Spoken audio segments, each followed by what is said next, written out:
Bağışlayan və mehriban Allahın adı ilə. Əmir əl-Möminin Əli əleyhissalam buyurur: Mübarək Ramazan ayının gəlişi ilə bağlı Peyğəmbər sallallahu aleyhi və alihi və səlləm bizlərə belə bir xutbə oxudu. Ey cəmaat, doğrudan da Allah Taalanın ayı öz rəhmət, mərhəmət və bərəkəti ilə sizlərə üz gətirib.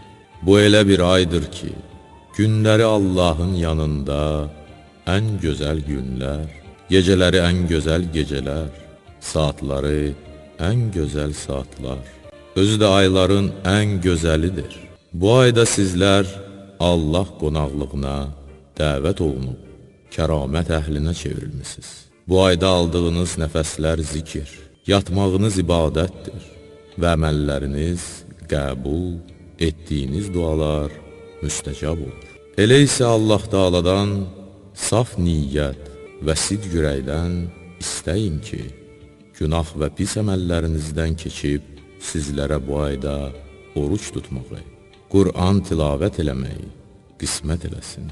Doğrudan da bədbəxt o şəxsdir ki, bu ayda Allahın rəhmətindən kənar qalıb bağışlanmaya, bu ayda ac susuz qalmaqla qiyamət gününün acılıq və susuzluğunu xatırlayın, yoxsullarınıza sədəqə verməklə kömək eləyin, qocalarınıza hörmət, uşaqlarınıza rəhm, qohum-əqrəbanıza yaxşılıq edin, danışılması lazım olmayan şeyləri danışmayın, baxılası halal olmayan şeylərə göz yumun, eşidilməsi haram olan şeylərdən qulaqlarınızı gözləyin, yetimlərə qarşı mehriban olun ki, sizdən sonra yetimlərinizlə mehriban olsunlar. Günahlardan Allaha tərəf qayıdın və əllərinizi dua eləmək üçün namaz vaxtı göylərə qaldırın. Çünki namaz vaxtı ən gözəl anlardır. Bu anlarda Allah Taala öz bəndələrinə rəhmət gözü ilə baxır. Onu çağırarkən onları cavablayır, onu səslərkən ləbbeyk deyir və dua edərkən müstəcab eləyir. Ay cəmaat, doğrudan da canlarınız, ruhunuz, əməllərinizin zaminidir. Allahdan rəhmət, bağışlanma diləməklə bu zaminlikdən qurtarın. Boynuzda ağır günah məsuliyyəti var, uzun-uzadı səcdələr etməklə günahlarınızı yüngülləşdirin.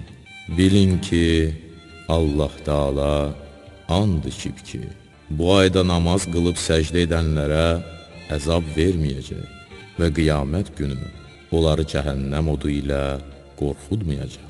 Ay cəmaat, sizlərdən hansı biriniz bu ayda oruç tutmuş bir möminə iftar verərsə, Allah Taala onun üçün bir qul azad etmiş şəxsin savabını yazıb keçmiş günahlarını əfv edər.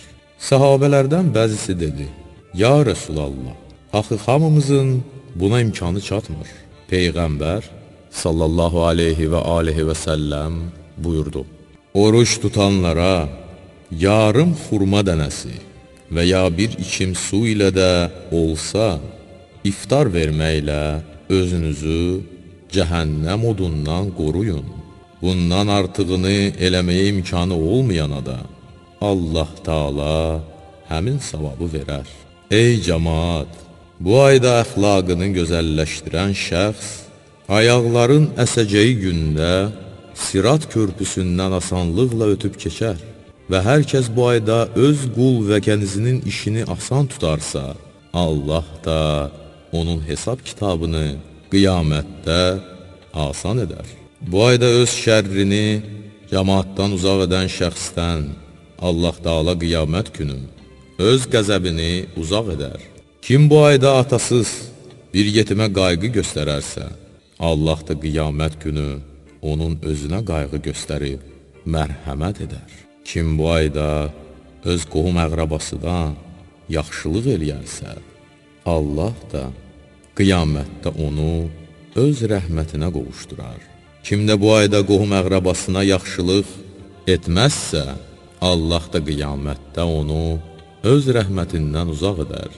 Kim bu ayda müstəhəb bir namaz qılsa, Allah Taala onun cəhənnəm odundan azadlığına hökm verər. Kim bu ayda vacib bir namaz qılsa, Allah Taala ona başqa aylarda qılınan 70 namazın savabını verər. Kim bu ayda mənə çox salavat göndərərsə, əməl tərəzilərinin yüngülləşəcəyi gün Allah Taala onun əməl tərəzisini ağırlaşdırar. Bu ayda Qurandan bir ayə oxuyan şəxsə Allah Taala başqa aylarda bir Quran oxumuş şəxsin savabını verər. Ey cəmaat, həqiqətən bu ayda cənnət qapıları üzünüzə açılmışdır. Allahdan istəyin ki, onları üzünüzə bağlamasın və cəhənnəm qapıları üzünüzə bağlanmışdır. Allahdan istəyin ki, onları üzünüzə açmasın. Bu ayda şeytanlar zəncirlənmişlər. Allahdan istəyin ki, onları sizə hakim etməsin. Əli əleyhissalam buyurur, mən ayağa qalxıb Peyğəmbərdən soruşdum ki, Ya Rəsulallah, bu ayda ən gözəl əməl hansıdır? O həzrət cavabında buyurdu, ey Əbil Həsən, bu ayda ən gözəl əməl Allah Taalanın haram buyurduğu işlərdən uzaq olmaqdır. Bunu buyurub ağlamağa başladı. Soruşdum ki, ya Rəsulallah, sizi ağladan nədir? Peyğəmbər buyurdu, ya Əli, sənin bu ayda Allaha ibadət edərkən qanının axıdılacağına ağlayıram. İnsanların ən bədbəxti, hətta Səmud qövmünün Salih Peyğəmbərinin dəvəsini öldürəndən də bədbəxt şəxs sənin başına zərbə indirəcək və sənin sifətin qanına bulaşacaq. Soruşdum ki, ya Rəsulallah, belə olan halda dinim salamat qalacaqmı?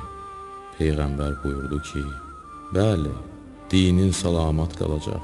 Daha sonra isə əlavə edib buyurdu, ya Əli, səni öldürəcək şəxs sanki məni öldürmüş, sənlə düşmənçilik edən şəxs sanki mənlə düşmənçilik etmiş və sənə nalayiq sözlər deyən şəxs sanki mənə nalayiq sözlər demişdi. Çünki sən məndənsən, mənim özüm kimisən. Ruhun mənim ruhumdan, yaranışın mənim yaranışımdandır. Allah Taala mənlə səni yaratmış, mənlə səni seçmiş, məni Peyğəmbər, səni isə imam təyin etmişdir. Sənin imamətini inkar edən şəxs mənim Peyğəmbərliyimi inkar etmiş olur.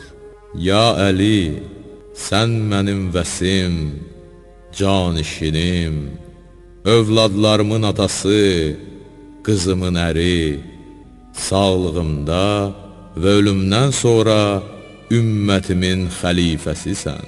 Sənin əmrin elə mənim əmrim, sənin nəhyin elə mənim nəhyimdir.